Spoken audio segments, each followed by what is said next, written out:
Timothy Wenger here from The Man Effect. Excited to bring to you again Rollo Tomasi from The Rational Male. Thank you for giving me some more of your time here, Rollo. Certainly, always a pleasure.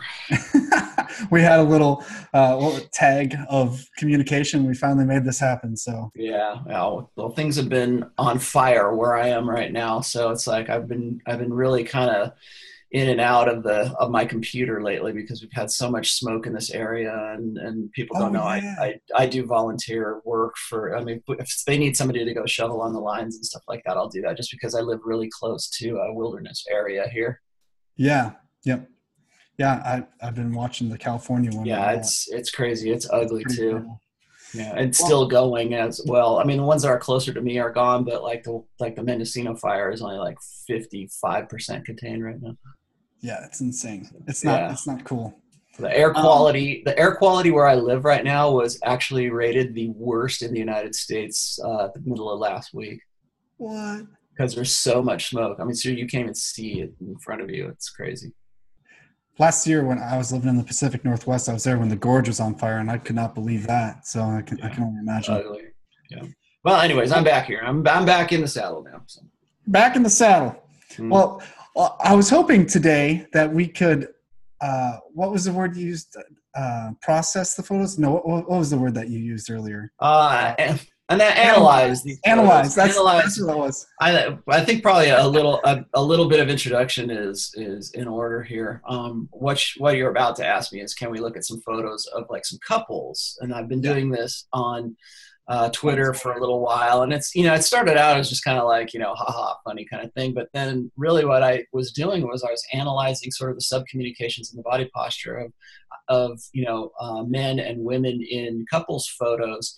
And of course, everybody wants to give me grief about it. They'll go, "Oh, it's a wedding photo. Oh, it's this or it's that kind of." They'll say that was staged, that wasn't staged. I'm like, okay, well, fine. What are the criteria here? And so now the criteria is really just sort of casual photos of couples, and then sort of understanding what their body language is, and they're like leaning in and stuff. And I've got a couple of posts on my blog called one's called Alpha Tells and one's called Beta Tells. Alpha Tells are fairly easy, but the Beta Tells, everybody hates that because then it like sort of reflects on some picture that they've taken in the past. and so they go, "No, that's not true." I'm like, "Yeah, dude, look, you would say it's true about somebody else, but you won't say it's true about you." So yeah, I'm going to show them the article that you were just referring to. Here's the Alpha Tells. Yeah. Right here, and then Beta Tells is a little bit better. That's easy. That's an easy one, but these are old. These are actually, I don't know. I did these probably about 4 or 5 years ago, I think. And we can show what Beta Tells. Beta Tells, yeah. Here we are. And the picture on this is easy to tell. I mean, you can see if you look at this guy's picture. Right? Okay, he's like leaning in and trying to, and she's sort of like standoffish and trying to get away. And it's like, what is the body language telling you in this? Yeah. I got another post, and you don't have to go to it, but I have this other post called "The Medium is the Message," and there's a lot of what I tell you. I mean, it's fairly common in the manosphere. We say, watch what she does or watch behavior, and don't believe words in as much as you believe her actions and her behaviors. Well, part of that behaviors is what we subcommunicate when we're together and we're like sort of displaying as body language. Women are far more adept at covert forms of communication and and subcommunication, and they get more out of like vocal intonations, facial expressions, body language. So that's just a series of like behaviors that are really just indicative of a woman's subconscious state and a man's subconscious state as well too. Yeah. There we go. Yeah. Body language and like all that stuff. I love it so much. Yeah. Well, and it's interesting. Well, and so we've come up, well, I guess I really need to write a comprehensive like essay about this. I think this will probably start that off. But I mean, I wrote those posts to just to sort of give guys something to look for when it came. I mean, pictures is the easiest way to, photography is easy because you can look at that and you can see a woman smiling when she's like with doing a couple shot with a guy who happens to be like a celebrity, right? I was analyzing some of these shots with, what's that guy's name? Oh, Rob Lowe. There's, you know what? I might even have that picture here somewhere. I don't know if I can do this on. You can share your screen too. Can I? Yeah. Okay. I do have it. Okay. So let me see if I can do this real quick. All right. How do I do this? You pull up the menu in the middle. There's a green button for share screen. Okay. This one right here. This shot right there. We can't see it yet. Oh, here we go. Can you see that? You can see that shot. Okay. Yeah. So this is a guy. This is my wife's face on our wedding day compared to when she met Rob Lowe, right? Now remember, and then the reason I came up with this, and the reason I was talking about this. Okay, let me stop the share. All right. So the reason I came up with that is because if you look at the chick's face. And remember, one of the things that people were criticizing me about, they're saying, well, those are wedding photos, or those are engagement photos, or those are staged. Like the photographer told them to do that. Well, I sincerely doubt that the photographer said, okay, put this little sourpuss expression on your face. And you, Mr. Groomsman, smile a little bit. So he smiles and she's kind of like, And so even if that were true, it'd almost make it worse because then she's in this completely candid photo with Rob Lowe. I mean, arguably somewhat good looking, I guess, celebrity. And she's like all smiles and everything. Like, I don't have it with me, unfortunately, but there was this other photo. I have to dig it up too, but there was this other photo of this guy who got really pissed off at his wife because they had met. They were at some nerd convention, like some Comic-Con or something like that. And the wife was a big fan of Jason Momoa, and he's the guy who plays Aquaman in Justice League, and I think he's also in Game of Thrones. Big, I've seen these photos with tats and everything. And she wanted to take a picture, and he's like, okay, so they were all gonna get together, and she's like, no, I just want to take a picture with this guy. Yeah.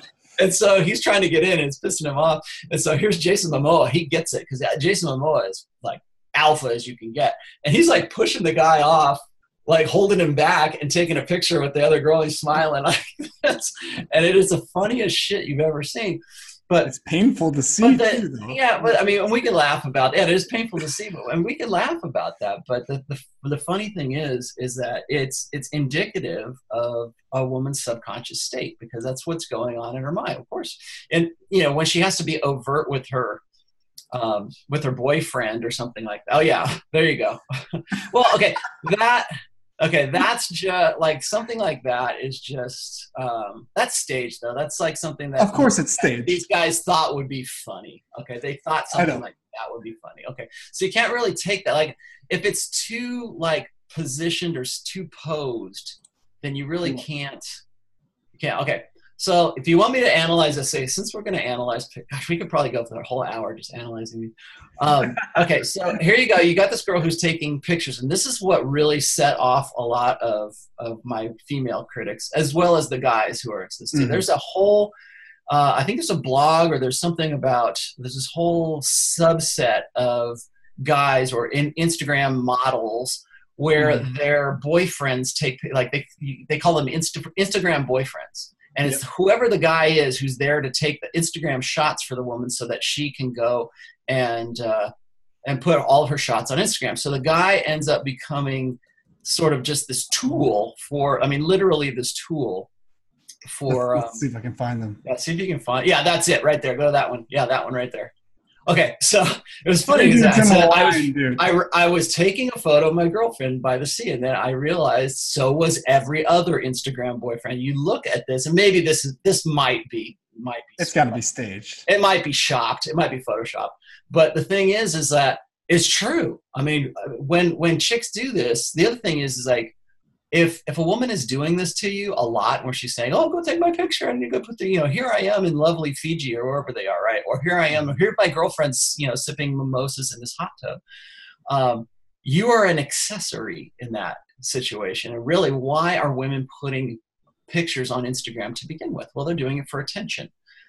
When you see women, and this is the thing that really, and just in all seriousness now, when I tell guys, you know, when a woman is taking a picture of you or taking a selfie and you happen to be in the picture, you are there as an accessory. You are like a bracelet, you know, you are like something that she's wearing. You're just a part of her her thing. Like if you go to that one, like go to that one right there with the where she's holding that guy's hand and dragging him into the water right there. The one next one down, that one. Very classic. That one right there.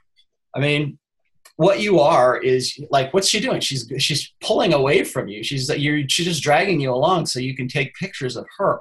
And why do women do this? Well, it's because they want to advertise themselves. In several shots that were kind of controversial about that whole thing, I had guys saying, well, you know, it was just a casual thing. I'm like, well, yeah, that's exactly what I'm talking about. It's a casual thing. And if you look at these things where the guy is like smooching on the girl, and she's just like smiling away. And there was like I forget who the celebrity was just recently. It was in my Twitter feed. And he's just hanging on this girl. And like, okay, so if you look at, I don't know, maybe this isn't the best series of ones to look at. I mean, we can analyze these here if you want, but yeah, I just thought it'd be fun. But when the guy is like, first of all, when the guy is leaning in, when the guy is he has this very kind of needy look about him, or he's like literally like kissing on the girl. That's when, and then the girl is looking away, or she's looking out at the camera. Let's see if we can find if I'd have known we were going to do this, I would have set up. So maybe I got some more. Let's see if it's fine. I think it's good to do it live because it's funny. Yeah. Well, I was going to say is there we go. What about this one? All right, that's a good example. Okay, the chick is more interested in the shot of herself than about the guy. Okay, and I'll guarantee you that this shot was probably one of probably a series of 6 or 8 or 10. And what happens here is the chick will want to have a picture with her boyfriend, but the boyfriend is just sort of there to facilitate a couple's shot as opposed to her actually being that involved in her boyfriend's life. And if you look at this, if you look at a picture like this where the guy is looking out at the picture right now, and he's kind of like, you know, I mean, look at the expression of the face and look at where she is right here. She's just kind of like, the guy could be there or he could not, he might not be there, you know, it really makes no difference. He's just sort of like this, you know, he's superfluous to the shot. Yeah. Now, remember, this is probably I mean, she's staging the shot, but this is not like a professional photographer saying, okay, you guys do this, right? Yeah. So this is the natural impulse of this chick, okay? And this is the one she chose to put on Instagram, all right? Yeah. So here she is just kind of like, eh. And you'll notice that in a lot of these shots where the girl's looking out and looking away and the guy's leaning in and the guy's kissing on her, what the body posture and what the message of that is, like, remember we're talking about medium is the message. That message is, I'm looking for another dude, right? I'm looking out for another guy. I understand this guy is beta, and I want to get away from this guy. I'm going to see if I can find, since we're doing this, playing this game right here, I have a shot. I know. I have to go look at my Twitter feed to find the damn thing. So let me see if I can find another good example. Yeah, I had a really great one not too long ago, but I forget the guy who was the celebrity. I've got to look through all my media posts. Now you're going to force me to do all of this.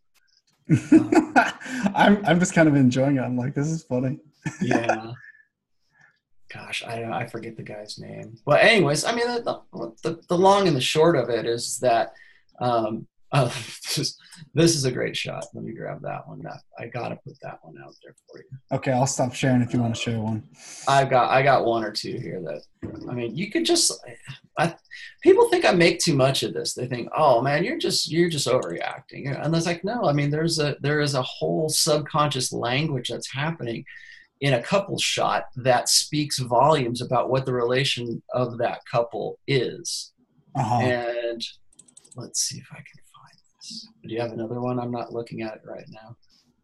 No, I'm trying to find one myself. Oh, here we go. This could be an interesting one. Yeah. I gotta get it for you. Hold on, let me look. I'm pulling it up right now. What about this one? Hold on a second.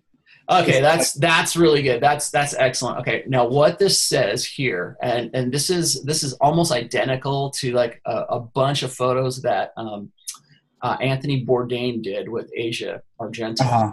And he's like, this is a possessive, this is a protective, this is mate guarding position is what this is. It's like this is my bitch, right? This is my chick. And I'm not saying that there's anything like inherently wrong with that, but I'm just saying look at that's what it's communicating. That's what the communication is. Now the fact that her hand is up there means that she likes it. But you will see a lot of, like, if you look at the shots of Anthony Bourdain and Asia Argento, she's like trying to like, and he's like leaning over and grabbing her, and she's just kind of like, smiling. Like, you could put a little caption over it that says, "Help me, get me out of here." Yeah.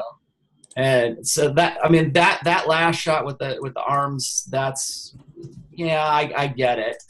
Let me try to find some other ones here that I have. Oh God. Yeah. Okay. Oh, I did. I got it. Okay. I got this one. You found it? I got one right here. I'm going to share this. This one is classic right here. Okay. Hopefully you'll be able to see that. Can you see that one? Yeah, I can see it. Yep. This bad boy right here. Okay. So you've got this guy. And a guy's famous. I can't remember his name right now. But guy's got money, everything. And this is one from a series of shots. And damn near every single shot like this is him leaning in, trying to smooch on her. And you look at her, and she's looking like, And this is his wife, I think, like a new wife of some. Yeah. Now I see the ring here. New wife. I forget the guy's name. I'm sure probably there's a million guys watching this. They're going to go, shit, it was such and such. I can't remember his name. But anyways, I think he might be a singer. I think he might be a country singer. I'm not sure. Anyways, so he's got this, hot blonde wife that's, probably younger. I would say younger than him. But if you look at her face, this is a woman that hasn't left her party years, okay? But she's cashed in on this guy who's like very rich and all that. And so she's going to put up with this guy. But if you look at her hand position, that's different than the guy that you just showed me a minute ago with his arms over and doing that sort of mate guarding thing. Whereas this guy is like, whoa, I love mommy, And this is what I call the I love mommy pose for guys. And it's like this smooching thing. And then she's looking out and away. And just if you look at the way she's dressed and the way she's looking and the smile that she's got on her face, she's not looking at him. She's looking out at you. And she's looking out. What this is an advertising position. It's where women are paired up with the guy. And usually this happens not in staged shots, but more in like casual shots or Instagram-y shots. And Instagram shots are used when it comes from women, it's almost always for attention-getting purposes because, as we know, attention is the coin of the realm in girl world. And so when a woman pairs off with a guy, that guy better be somebody that all of her friends are jealous of and that she's really mooning over, or else he's an accessory. And this guy is most definitely an accessory, and I will tell you right now that this woman would in no way put up with a guy doing this in a photograph that was going to be, put out to the public if he were not somewhat famous, if he didn't have some kind of money, or if there wasn't some sort of extrinsic, variable that was changing that up. Like he would have to be somebody, because one of the things that I always see, and because we now live in, stop this share. I've got another one here too. Let me pick one more out here, just so we can. Because, well, as you've caught me here because I have. Oh, this is the same chick. Okay, this is the same dude and the same chick, and same guy. Okay, same guy right here. This dude, same chick, same dude, same position, same looking out, right? Trying to get away from him. It looks like he was just photoshopped in there almost, like it was a joke and he was photoshopped in. But it's not. And this is this dude in every damn near every picture this guy is taken with this girl or his wife. Or I'm pretty sure. Yeah, I say it, the ring's there, so I'm just gonna say, damn, that's a big ass rock. Dude. It's painful to see though. But yeah, I mean, if you look at this, and she is advertising. She's like, I'm just with this guy because he's, convenient, right? Yeah. She's not into it. She's not into him. She's putting up with this guy, and she's looking out at the camera as if, I hope somebody else is looking at this because I'm still available. This is the I'm still available look where he is in the I love my mommy pose. Yeah. And it's kind of tragic in a way because I see a lot of guys doing this, and the guy's probably rich enough that he can support his beta, mindset. The guy's got enough fame and enough money in his bank account that he has no incentive to really look and see what his behavior is all about. Now, I'm sort of glad I don't know who this guy is, because I'm sure people are going to go, that's, whoever from, country music superstars or some shit like that, right? And I'm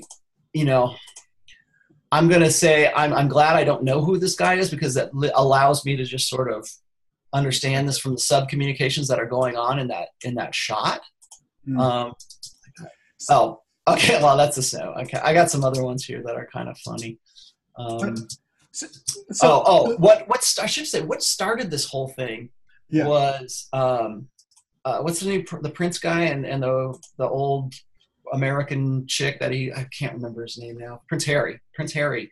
And like, for instance, Meghan something. Meghan Marbles. All right, so here we have this guy who's very leaning in, very kind. This is almost an I love mommy pose, but again, she's looking at, and this is like from a series of dozens of shots of him just leaning in or looking over and mooning at this chick, and just like, and when women go, oh, he's in love with her, he's, it's so sweet, blah blah blah. But if you look at her look, it's zoomed in quite a bit on that. That's the best I got on that one right there. Okay. Unfortunately. Okay. And then finally, gosh, I'm glad I still have this. Like, this is kind of tragic right here. If you look at this, guy makes a keychain of this. Okay, so that.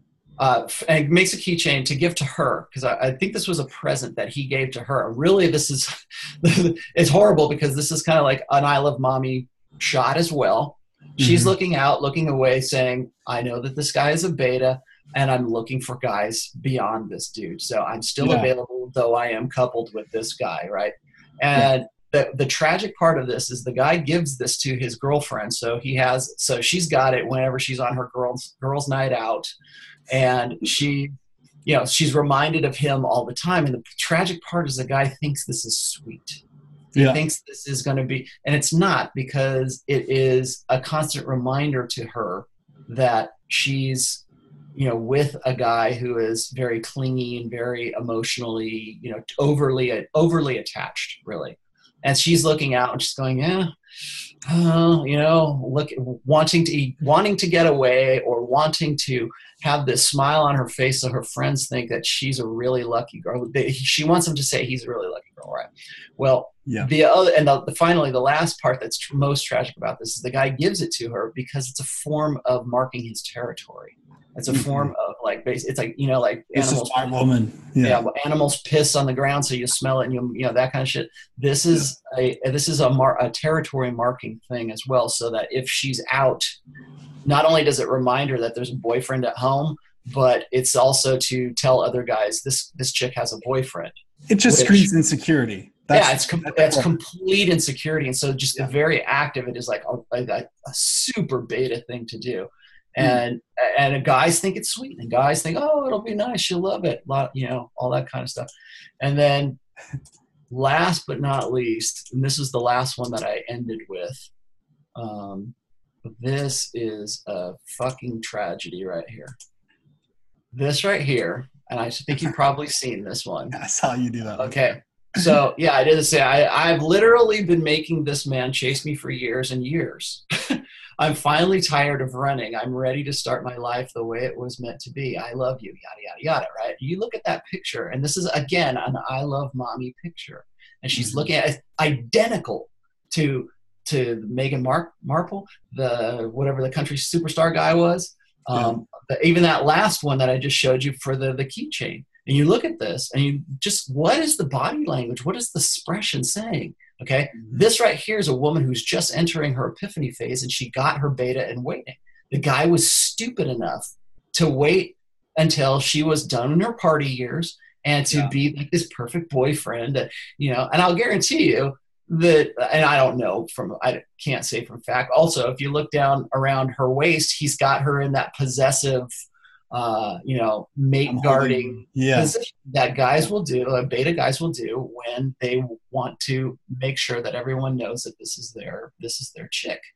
Mm. Now, I have to, I mean, I'm just to finish up here. This chick is obviously entering her epiphany phase. She's smug and happy to know that she's got away with it. You know, that she's gone through her fun years and was so crazy in college. And now she's finally tired of running. Yeah, you're tired of running because you have to cash out of the sexual marketplace. Yeah. And you've got to find some way to ensure your long-term security.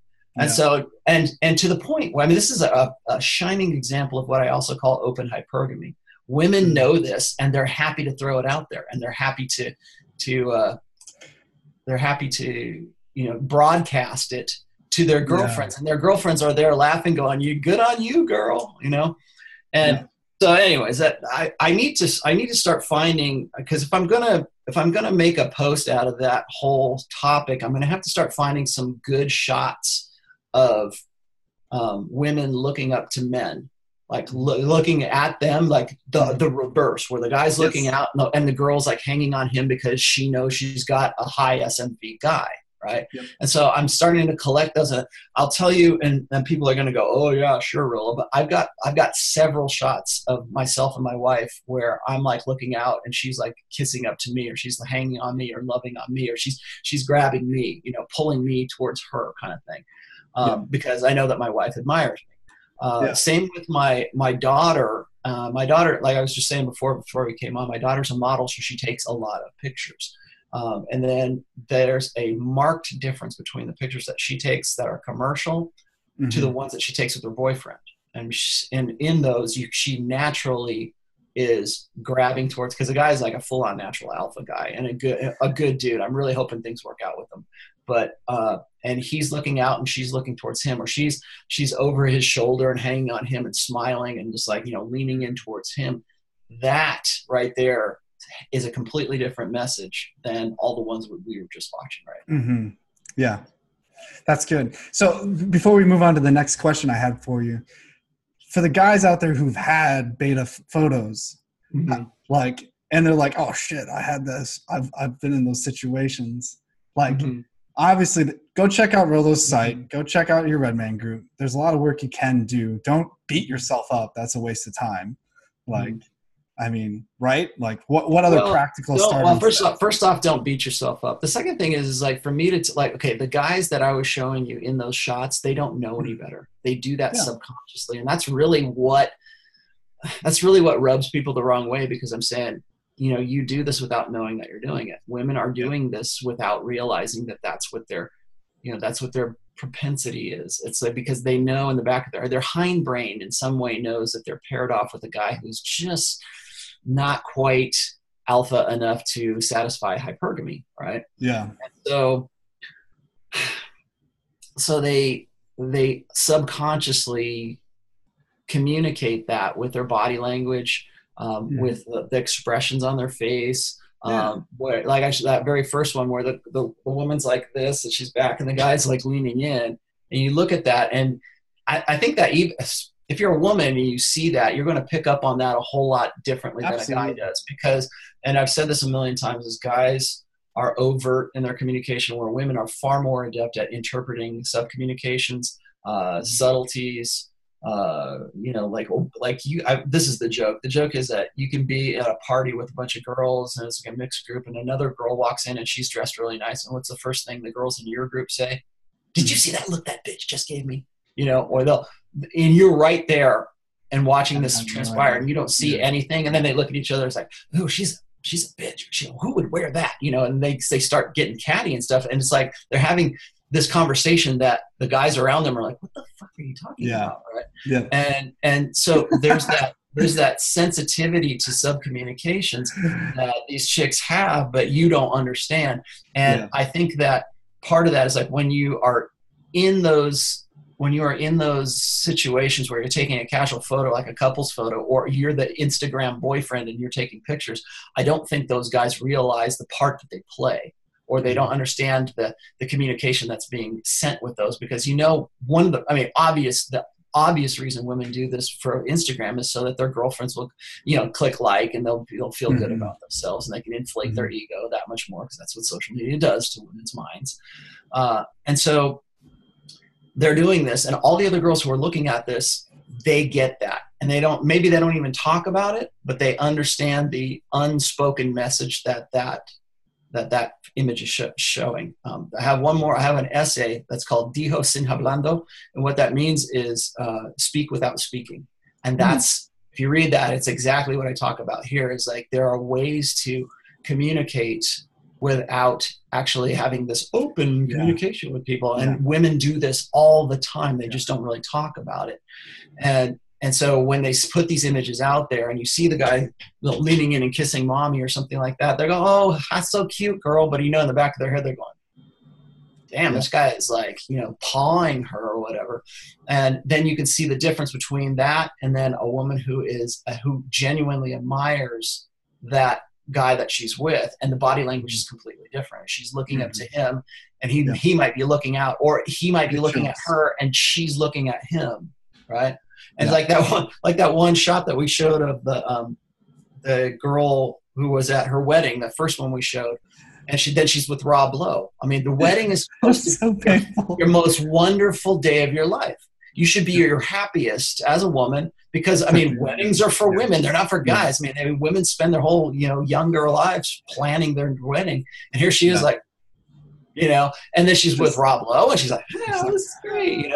What does that tell? What does the language tell you when you compare and contrast like that? So what I would tell guys is that you need to, first of all, you need to be aware of that. And a lot of guys simply aren't aware of it. In fact, they don't see any problem. Like, what do you mean? I love her. She loves me. We're all, you don't know, man. You don't know us. I know you from what I see. And I know you from the sub-communications that I'm at least some way sensitive to. And I use what I call my red pill lens. And I look at things and I sort of run it through that filter. Men need to develop a red pill lens, and they need to see stuff like this and go, yeah, this is sending a really interesting message. Because before, when you're in your blue pill delirium, you don't know any better. You're like, hey, it's cute, right? No, it's not cute. I'm going to give her this keychain with me kissing on her on it. She'll love it. No. In fact, she will be really mad that you gave it to her, because now she's got to feel like she's obligated to keep it on her damn keychain when she's out with the girls on her GNO or something like that. So I would say, first of all, understand that what's being said, and then try to, at least you can change your subconscious, your way of reacting. You can internalize certain things about yourself. Say, okay, my picture's being taken. I'm going to wait for her to do, and refuse to, first of all, refuse to take pictures where you're just an accessory. Don't be that Instagram boyfriend, because you don't want to be that guy, because that is reserved for betas. That's reserved for the guy who's the accessory, who just happens to be there until some other guy comes along, sees a great picture of her on Instagram that you took, and she goes off with that guy. You're only facilitating her own hypergamy when you do that. So refuse to be the Instagram boyfriend. And then second of all, change your mind about taking pictures with a woman, and don't take shots where you're kissing on her, and don't like grab her like in some like death grip, like, oh, this is my woman, and you're in this mate guarding pose. Guys don't realize that they're doing that. When you realize that you will avoid those things. And so there's ways to train yourself away from those kinds of subconscious things. And it takes a little while, because you'll probably default to your old behavior, the way you think, especially if you have every guy needs to unplug, period, end of story. Okay, now once you're unplugged, then you have to work on it. Yeah, absolutely.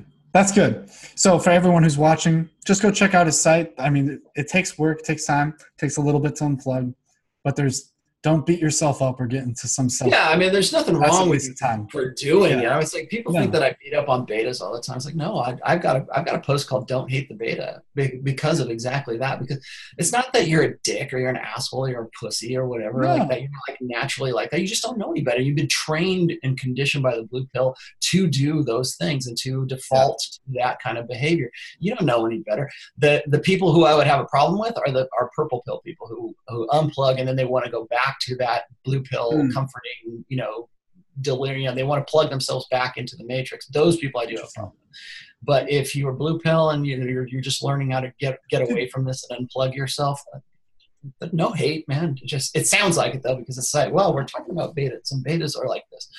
yeah, okay, we can talk about them in a negative aspect, but that doesn't mean you're an asshole. It doesn't mean you have no. lack self-worth. It's just you just don't know any better. No, like when I was becoming an electrician, I was never mad at my helpers if they didn't know how to do something. I was mad at them if they didn't ask when they did something stupid. Like if they're willing to learn and grow and become better people, then that's all that was the key quality that I looked for. Sure. Yeah, no hate for the betas, no hate for beta men, you know. Well, we got a little bit of time left here. I would love to jump into this next question I have. We can go a little over if you want. Okay. I'd love to talk about church and religion specifically. I've been seeing some of your posts on this, and I have a religious background, and I exited that scene. And what was your religious background? So I grew up Evangelical Covenant, which is a break off of Lutheran, and then I got deeply in the charismatic world, and then I fully exited. And it was a very interesting contrast for my own life to personal ownership, transformation, self-help. Like it was crazy all at once. And so those posts specifically, I really enjoyed that I've been seeing of yours. So I don't know. Well, I'm glad you asked this because I don't get to talk about this very often. Everybody knows I'm writing a fourth book, and that fourth book is going to be primarily focusing on the red pill and religion. And that's really kind of my working title right now is Red Pill and Religion. I might name it something else later on. I'm not sure. If I can think of something clever, I will. But there has always been sort of this embrace of the red pill from what I call, Christo-Manospherean guys, the guys who are Christians, but they still see, a lot of merit in the red pill. And then there's people who just simply, deny it outright because I find that the more the guy is invested in the feminine centric side of religion, the more they're just willing to just deny it out of hand. Whereas the guys who are a little bit more masculine and maybe they see some things going on in their church that they don't really agree with, it's not like they're going to go learn pickup artistry and go get laid, that night, because that's against their convictions. But they do agree with a lot of the other aspects of it, which is, positive masculinity, striving for an alpha frame is another one. All of these things that they can find parallels to in, Christianity, certainly a patriarchal religion. All the Abrahamic religions like Judaism, certainly Islam, all of these are very, very pro-masculine religions. And it's kind of interesting because when you look at like Buddhism, that comes from a whole different angle.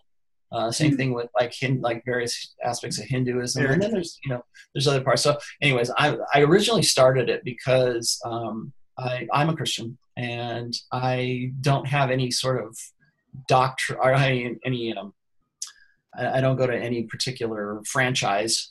I'm just I have my fan. People want to ask me about that. I'm happy to talk about that, but like I always try to keep that separate from what I write about in the Manosphere and in my blogs. But there was a time when I first started The Rational Male that I was considering including religious aspects to what I was talking about, but then I realized that the red pill needs to remain a-religious and apolitical and a-racial, a-ethnic, whatever. So it needs to be like, neutral ground and to maintain kind of an objectivity. And I think objectivism is really important for the red pill. So I don't want to co-brand it with any particular religion, which a lot of people are trying to do right now. I think I see a lot of guys from the quote unquote alt-right, there's lots of different flavors of that, and they want to co-brand their ideology with the red pill. And the red pill to me is always going to be a praxology. Okay. And so what that means is it's the study of human behavior as if human behavior has a purpose or a latent point to that behavior.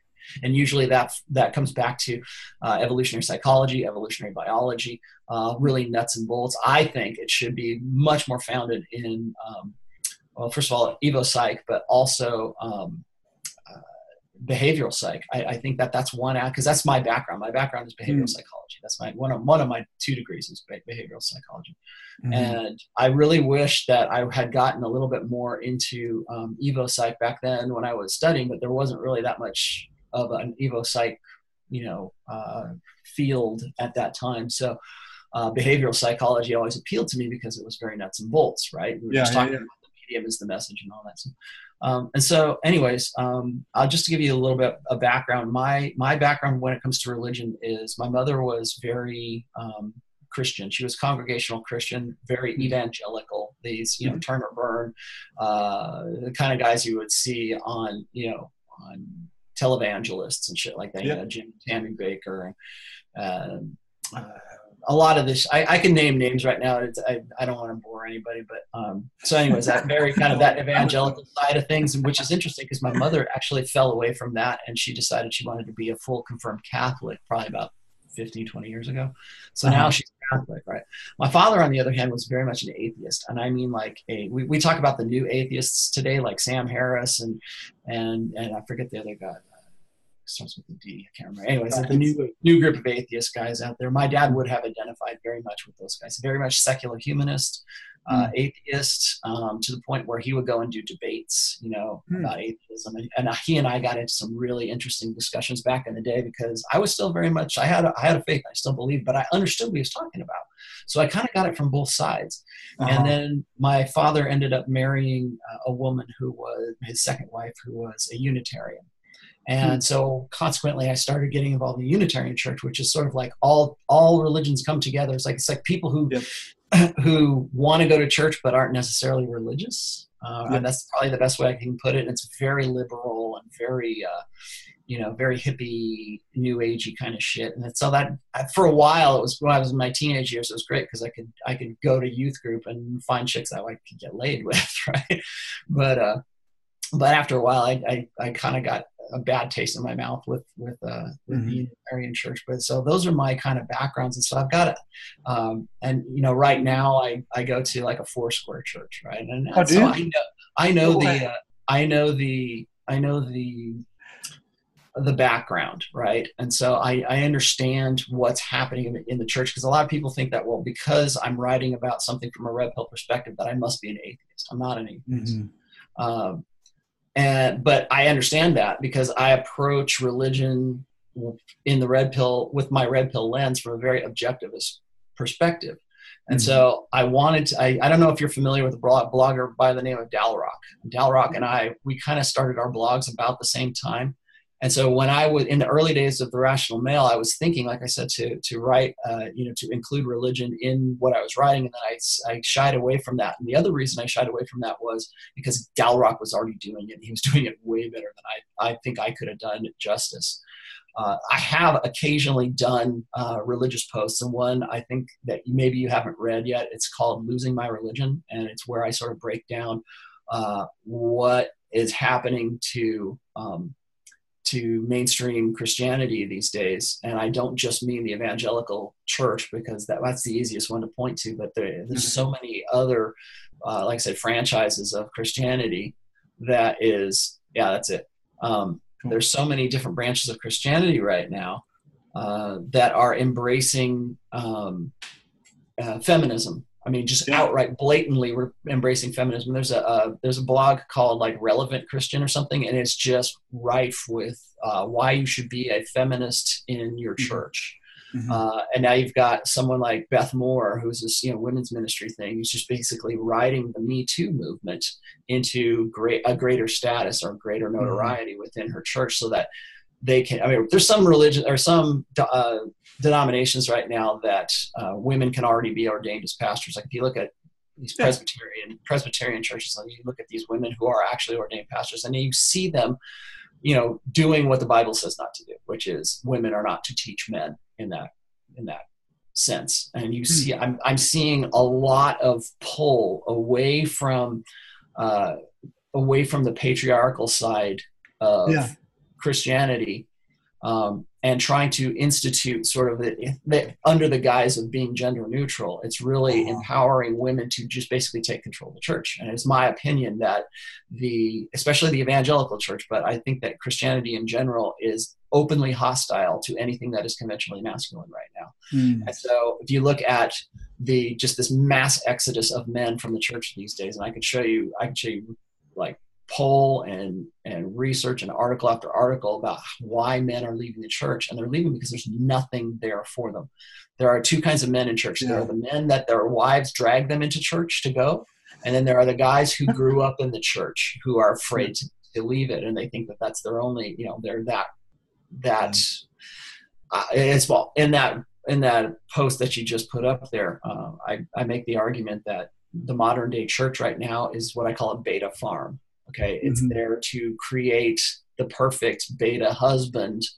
And it's mirroring secular society in that it expects 100% liability and responsibility for men, but it gives them 0% authority. There's no authority. In fact, if you were to say, you were even just talk about headship, I think like a lot of pastors today won't talk about headship in the home, or they will, but they'll only talk about it in terms of how it affects the woman.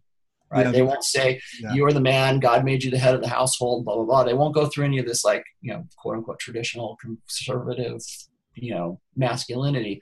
It's all how you can serve better, how you can be a better guy. And Dalrock and I have written about this extensively. And if you read Positive Masculinity, like my third book, I go into that just a little bit. I talk about how Father's Day and Mother's Day are viewed, particularly in the church, how on Mother's Day, we lift up women and we're like, if it weren't for you mothers, let's talk about Mary. Let's, it's like, I just praise after praise. And when it gets to the Father's Day, it's like, you men are really drunk. You men really need to get your shit together. And, men are abusive and men are absent and men are, this and, but don't think of God the Father is like that because he's a perfect guy. And you guys need to be more like God the Father because there's something wrong with you and you guys are fucking up, and just this constant beratement. And it's been that way for decades now. That's the message. Yeah. What? Yeah. No, in my church, they would give all of the women a rose all the mothers a rose. Oh yeah. I don't even remember us ever acknowledging that it was Father's Day. Yeah. If they do anything at all, well, I got kind of bent at this one guy. He was not my church, but this old church that we used to go to. And sometimes I'll watch his videos because he's a really good guy to watch when it comes to gender dynamics for what not to do and what, and how not to do things. But his last Father's Day, just this last June, his whole sermon was based around wiping off the stink of masculinity on God. Right. So it's like, maybe you had a father who abandoned you, but your Father in heaven will never abandon you. Maybe you had a father who was abusive and an asshole and a drunk, but the Lord in heaven isn't a drunk or an asshole. He loves you, and it's like this back and forth comparing, the shitty men in the church, the shitty men in the church to how nice God is. Right. Because they want to make this breaking away. They want to make sure to say, okay, remember, we're gonna keep referring to God as masculine. He's still a he, he's still a him, but we don't want you to think that because there's such a stink of masculinity and misogyny and Me Too and all this other shit, we don't want you to think that God is like that, right? Yeah. And so it's this separation between society. Anyways, that's part of what I'm writing about in the fourth book. And I'm going to be writing it from the perspective of red pill principles and well, first of all, the first part of it will be about how feminism and feminine imperative have assimilated modern church. Because today it's my opinion that the quote unquote Holy Spirit has been replaced. And it's been replaced with feminism, has been replaced with the feminine imperative. Because now, and you get this, and people will say, well, it's mostly men who are pastors right now. Like, yeah, but look at what they're saying. They are just proxies for the women that are that remember, because we're just saying it's largely women who make up congregations these days. And so what happens is these guys, their revenue is dependent upon keeping those women in the church and to keep them, focused and keep them tithing and to keep the money coming in. And so they're not in any way ever going to rattle the cages of these women, because if they do, women will leave the church. If women feel as if they are being persecuted, if they feel that, if a pastor were to give a sermon on the sins of women, he would, first of all, it would be looked down upon. And second of all, he runs a risk of having those women leave the church because they have to be happy. So there's this catering of the message to, these are guys who are supposed to be speaking for God, right? Mm-hmm. Well, and damn near everyone, what they're doing is they're taking the cultural zeitgeist of the time and using that as an excuse to write a sermon about it so that they can keep the women happy, so that they can keep the money. And so really it's this kind of vicious circle. And so they don't want to talk about the sins of women. And in fact, they want to raise women up to a closer to God position than men are. So, and I've heard pastors say exactly this: women are closer to God than men are. And so if you're not pleasing her, or if you're not doing if you're not appeasing her or pleasing her, or you're not meeting her expectations, first of all, she should never be having sex with you. It's all based on whatever she wants to do. And then 2 weeks later, they'll go, well, people aren't having sex anymore. Let's talk about godly sex, but they don't want to cast that in such aspersion on sex, but they still want to say, guys, you need to measure up. And so, well, why is that? Well, because women are of a higher level than men are when it comes to the Holy Spirit or to God. And so that's why women, I really see that kind of attitude from pastors, because they've been supplicating. There are beta pastors who get in there and they realize what the message has to be. And so they kind of naturally default to appeasing women. Well, how can we appease women? Well, we can say they're always right. They're always right about things. They're always right about religion. They're always right about the idiocy and the stupidity of men. It's like they live in this sitcom where men are stupid fools and they're all Homer Simpson, or they're Dr. Huxtable, or they're like these sitcom fathers, and women need to save them from themselves. They're all, they have some unique feminine quality that is always going to solve the problem. And these men are ridiculous, or they're going to set the house on fire, or the baby's going to, fall off a roof or some shit like that. And these women have to be there to, set things straight, because men are too stupid to figure this shit out. And so therefore, they must be closer to God. So if men think they can go ahead and do something, well, we have to pass that through the filter of the woman to see what God would say about that. So it's like, here's God, here's the woman, and here's the stupid man over here. And the stupid man says, I want to go climb a mountain. And the woman goes, I don't think you should go climb that mountain because you could die, or that's a really high risk. And then they think that God is over here saying, well, I'm telling him not to go climb the mountain. The woman goes, well, I'm telling him not to go climb the mountain. And so what does the guy go? Okay, I won't go climb the mountain. Right.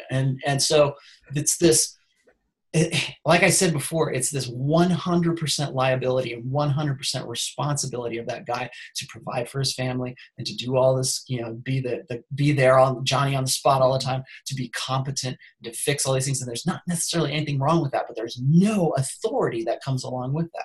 There is no, you're the guy and you decide where we're going to go. There's no, you're not, I've heard Apple K call it the captain and the first mate. Right? Whereas the captain is the man and the husband, and he's going to decide where the ship's going to go. And the first mate's just there to sort of give his advice and say, maybe have you thought about this? That's not how it works in the church. It is. There's the woman who is actually leading the thing. And she says, yeah, it's okay. I'm going to let you be the captain today. I'm going to let you. It's like this. It's seriously that. And that is what defines a lot of marriages. And the guy thinks he's lucky because he's getting sex, first of all, because that's the only way he can get sex. That's the only reward. Lucky, he's fortunate to have that. He's lucky to have, my wife lets me watch hockey, and when I can drink one beer in my guest room with the little TV, it's like, I love her so much. And they're completely abdicating any even thought of authority, because they've been taught from the time they were kids that they should defer to female authority, that they should put women on a pedestal, and they should always never make themselves their own mental point of origin, but to make women and womankind their mental point of origin. Now, I've talked about that before, but I think that when you take that and you shift that into a Christian context, it becomes a whole different ballgame. Because think about this, guys, if you're going to stick to your conviction, you're going to go by the religion, you cannot have sex with anyone but your wife. well, you better be kissing her ass and loving her because she's got a power over you that you could massive power. You could never, and so consequently, what happens is 80-90% of Christian men report that they're addicted to pornography. Why? But well, obviously, why? Because they're not getting anything at home, and they can't, and why? And the other thing is that Christian women would probably love it if a guy manned up. And that's what they say. Oh, I want him to man up. They want you to man up only to the point where it pleases them and doesn't inconvenience them about anything. Where they can still control you. Yeah, they can still control you and make you think that you're the man. You're going to decide. No, we're not going to do that. No, I'm not going to give you a blowjob. No, we're not going to. That kind of stuff. So really, and guys will, and especially Christian guys will knuckle under that. They'll go, they want to go out somewhere, so do something with their friends. Oh, I don't know, I got to check it with the boss.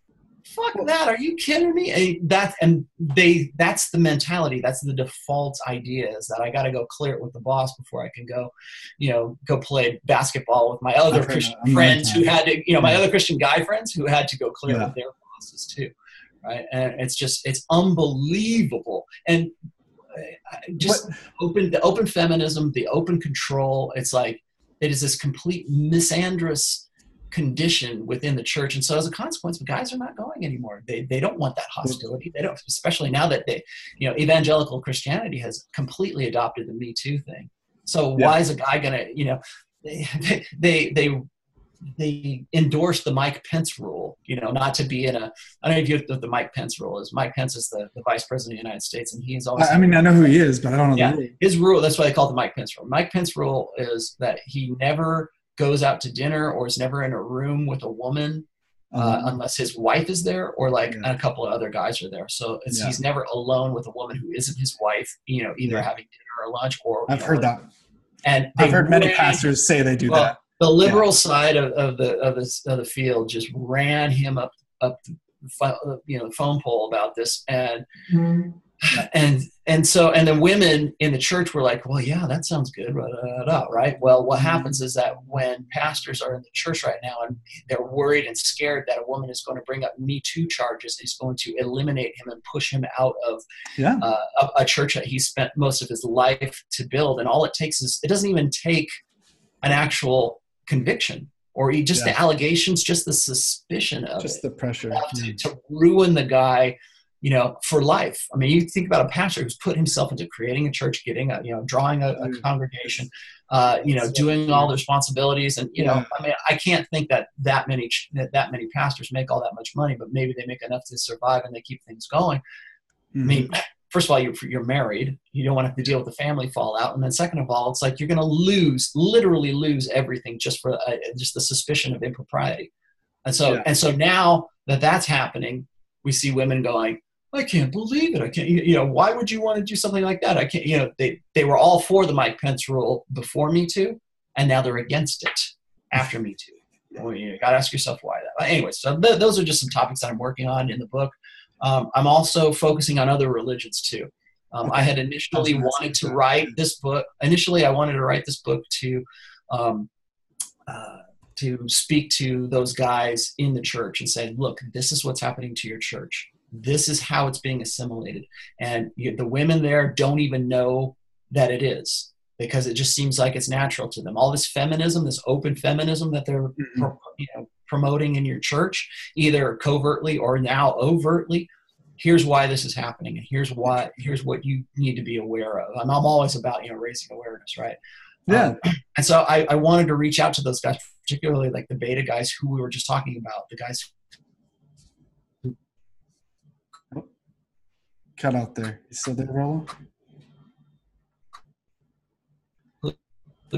Hold on. If that's the case, if that's your conviction. Oh, I was just. Can you hear me now?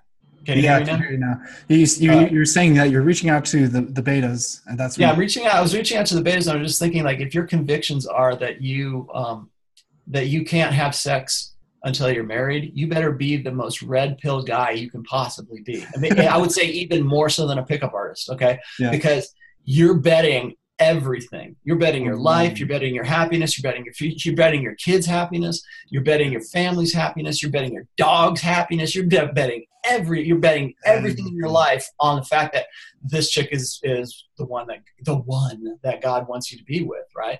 And I'm sorry, that is why I wanted to reach out to these guys to say, look, you need to be red pill aware, and you need to vet, and more so than anyone else. And so as I was writing that, guys were. Oh no, you cut out again. Shit. What is going on? How about now? Can you hear me now? Yeah. Okay. All right. Maybe it's the connection's bad. I was just going to say is that I don't know how much of that you caught, but I was just going to say that you need to be as red pill as you possibly can if you're a Christian guy, and you're only your only way to sexuality is through marriage. And so you need to have all of this knowledge. So I was reaching out to these guys, Don't you think though, like that sets men up for like so much failure, that one-nightish mentality? Like, especially Christian guys. Oh, man, I feel so empathetic towards all these guys that are my friends who have like gotten destroyed by that. I don't know. One thing that I always catch shit for is people think that I have to game my wife all the time. And I tell you right now, I don't game my wife. I don't do that because the red pill is part of who I am. It is who I reflect. It's my reflexive behavior. Okay. It's not like my wife gives me a shit test and I go, let me see here. What am I supposed to do in this kind of I don't, that's not how I automatically respond to it. I reflexively respond to it because that's just who I am right now. Uh-huh. And there's a time that I wasn't, and I was failing shit tests and wouldn't realize that I was doing it. But then I had to sort of learn it, and then I had to make it a part of my own personality. And I think that a lot of Christian guys don't want to have to go through that. They want to just believe in this, Disney fairy tale, one-itis, because they believe in the soulmate myth.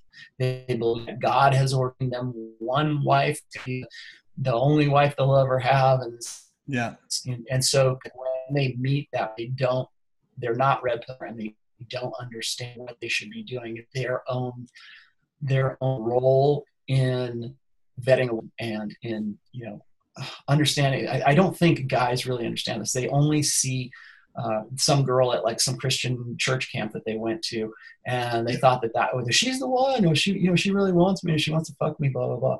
And so, but we won't do it until we get married. Well, the thing is you're betting. Think of how much you're betting on that. You're betting your life, you're betting your family, you're betting her life, you're betting the lives of your kids, the happiness of your families, the happiness of your dogs. I mean, the happiness of everybody that's involved that would be sort of like the consequences of you getting married to this woman. And if you're doing that, most of these beta Christian guys are making this decision based on what the secular world has taught them, and what a assimilated, feminine primary church is teaching them as well. And it's turning them into these perfect betas in waiting for women who are going to be really the head of the household, and just like we're talking about before. So I wanted to reach out to those guys, and I wanted to say, here's what you need to know, because I think it's even more imperative for guys who are going to say, hey, marriage is the only way for me. Well, then you need to be as red pill and as understanding of this stuff as anybody else.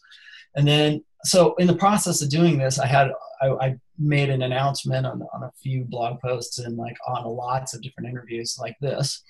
And so what people do is oh, you're writing about Christianity. Hey, I could tell you about Islam. And I got a whole bunch of guys telling me about how religion, how the red pill and feminism and everything fits in with Islam. And then I got a guy hit me up and says, I'm going to tell, oh man, in the Jewish temple, in the synagogue, oh my gosh, you wouldn't believe what's going on. It's all matrilinear, it's this and that. And then they'll give me interesting about how feminism has sort of infiltrated their religion. And then, the Indian guys tell me the same shit. I have a couple of Buddhist guys who want to, say what their piece is. And so as soon as I started saying I was writing this, right now, I think I've probably got at least a dozen different guys from various, religious backgrounds that I'm working with to write different sections. So I think probably I'm going to split the book in half, and the first half of the book is going to end up being about like what I was talking about before, like Christianity and a message to those guys, because I want to target this book into sort of the Christian literature side of things. I mean, people are going to buy it because it's Rollo Tomassi. That's great. And they're going to buy it because they're in the Manosphere and the Red Pill. That's great. Okay. I hope so. And I think people are really excited for this because I get nothing but positive feedback for this. Yeah. But I also want it to be, I want it to send a message to the Christian side of things too, especially for evangelical Christianity. I want it to be like Martin Luther knocking the list of grievances to the chapel door. You know, that's what I'm hoping it will be. It will be it'll be an altar call for, you know, for these guys to say, you know what, that you need to really take control of this. I mean, what you look at how popular Jordan Peterson is today. It's to insane. All these lost guys, and they're like, oh, I'm rediscovering Christianity because of Jordan Peterson. I'm back in the church, and they think that's this great thing. I'm like, first of all, Jordan Peterson's very, very blue pill when it comes to women and it comes to marriages and stuff. But he's very trad con-y, very, very much a trad con in that respect. So what it's doing is sort of recalling these guys back onto the plantation, more or less. And really, again, it's interesting. He's a big man up kind of guy, but man up for what? Man up and marry those sluts. Man up and forgive your wife of all her party years in her college days, and forgive your wife of all the alpha, you know, she's an alpha widow, all the alpha guys she had before you, and that's all good in the hood, and it's like, no, that's, I don't know, but what I was going to say is that's a lost, we call them the Lost Boys generation, and that's why he appeals to them, because they want that. They want that regimen, and they want that routine, and they want to put that veneer of religion to it. And so I want to reach out to those guys, and I want to send this, you know, a red pill, what we call the Christo red pill message to these guys. Yeah. And make it, I don't know, and hopefully like get into that Christian I want to rattle the cages of a lot of these. I want to rattle the cages of a lot of these Christian ministry, like these women's Christian ministries, like Beth Moore and all that. And I'm hoping that it will rattle them up a little bit. So, and then after that, and then the other half is I'm going to spread it about with different religions and how feminism and the feminine imperative is assimilating not just Christianity, but like all religion. Dude, I really hope so. I wish I had found this stuff out earlier on in my own journey when I was more inundated into the Christian world. But sadly, I am going to have to wrap it up. I've got a couple other things to do here. So thank you so much for being on the show. If there's, if anyone wants to find out more about Rollo, I'll put links to his website below the video. I can't even talk right now. And I'll also throw up maybe a couple links that I also showed in the actual show itself. Rollo, thank you so much for your time. I had a lot of fun analyzing those photos, and then we should do a whole. I could probably do a whole show on that. We should do that, and it makes me excited to hear what you're doing for Christian men, because I actually have a huge heart for them, because it feels like a trap. So that just makes me really happy to hear what you're doing. And they need some. I really honestly think that these guys need somebody from outside the church. To tell them this, not from within, because the guys who are from within are proxies for the feminine imperative and all that. So I feel you. I want to reach out for them too. Yeah, man. It breaks my heart when I like hear my friends talking about where they're at and stuff. I'm just like, ugh, it's just a bummer. But until next time, this is Timothy Wenger, I guess, from the Man Effect, and Rollo Tomassi from the Rational Male. Thanks. All right. See ya.